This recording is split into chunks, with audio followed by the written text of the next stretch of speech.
Hello guys, my name is Umar Azam and I am a certified PTE trainer working at Upika Consultants, and in this video I will be providing you with information regarding a few updates that have recently occurred in the PTE test.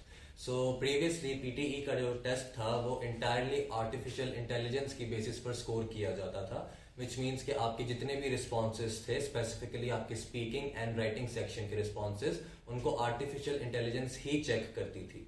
तो जब आप लोग वहां पर templates को इस्तेमाल करते हैं स्पीकिंग सेक्शन में या राइटिंग सेक्शन के अंदर, तो आर्टिफिशियल इंटेलिजेंस टेम्पलेट्स को कैच नहीं कर पाती टू क्वाइट एन एक्सटेंट, जिसकी वजह से आपको विद टेम्पलेट्स अच्छे मार्क्स मिल जाते थे. बट रिसेंटली पीएसएन अब एक अपडेट लेके आया है कि वो अपना स्कोरिंग क्राइटेरिया चेंज कर रहे हैं. द चेंज हियर इज कि अब आर्टिफिशियल इंटेलिजेंस के साथ साथ ह्यूमन एक्सपर्ट्स भी आपके रिस्पॉन्सेज को चेक करेंगे. तो सबसे ज्यादा जो टास्क डेंजर जोन में है that are describe image, retell lecture, summarise spoken text and essay writing, क्योंकि मेनली इन 4 टास्क के अंदर टेम्पलेट्स यूज किए जाते हैं. फॉर एग्जाम्पल डिस्क्राइब इमेज के अंदर जो प्रीवियसली टेम्पलेट्स यूज किए जाते थे उनमें से एक टेम्पलेट है that I can see an image displayed upon my screen. This image is very beautiful and informative and I have 40 seconds to speak about this image. अब इस तरह की जो आपकी स्टेटमेंट्स हैं टेम्पलेट के अंदर, ये बिल्कुल भी आपकी इमेज से रिलेट नहीं करती. ये कहना that I can see an image displayed upon my screen और इसमें आप इमेज की टाइप भी स्पेसिफाई नहीं कर रहे, तो इस तरह की स्टेटमेंट जो है वो आपके इमेज से मैच नहीं करती.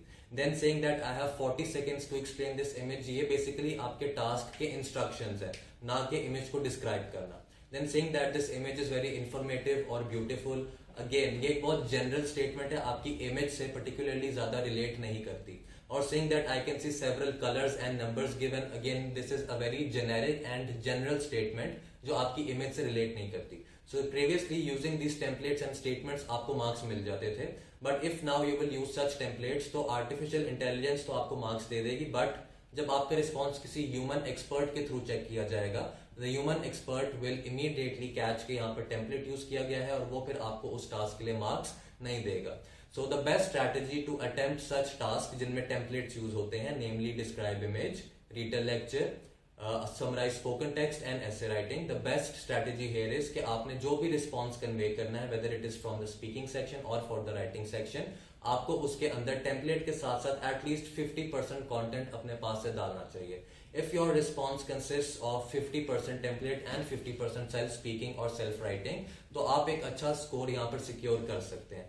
So for such updated templates, please जो है वो किसी सर्टिफाइड PTE ट्रेनर से क्लासेस या एक्सपर्ट गाइडेंस हासिल करें और अपने रिस्पॉन्सेज के अंदर बिल्कुल भी मार्क्स लूज ना करें, because these task carry a lot of weightage. Describe image की वेटेज 22.2% होती है, रीटेल लेक्चर की वेटेज 20.9% होती है, ऐसे राइटिंग की वेटेज 11.2% होती है, summarize spoken text carries a weightage of 25%. तो अगर आप इन टास्क को करेक्टली अटेम्प्ट नहीं करेंगे, you will lose a significant weightage in the test, जिसकी वजह से आपका overall score in majority of the times आपके डिजायर्ड एंड रिक्वायर्ड स्कोर से बहुत कम आएगा. Okay, so for such further guidance please feel free to contact us at Upika consultants, जहां पर हम आपको टेस्ट के हवाले से हर तरह की एक्सपर्ट गाइडेंस प्रोवाइड कर सकते हैं. Thank you so much.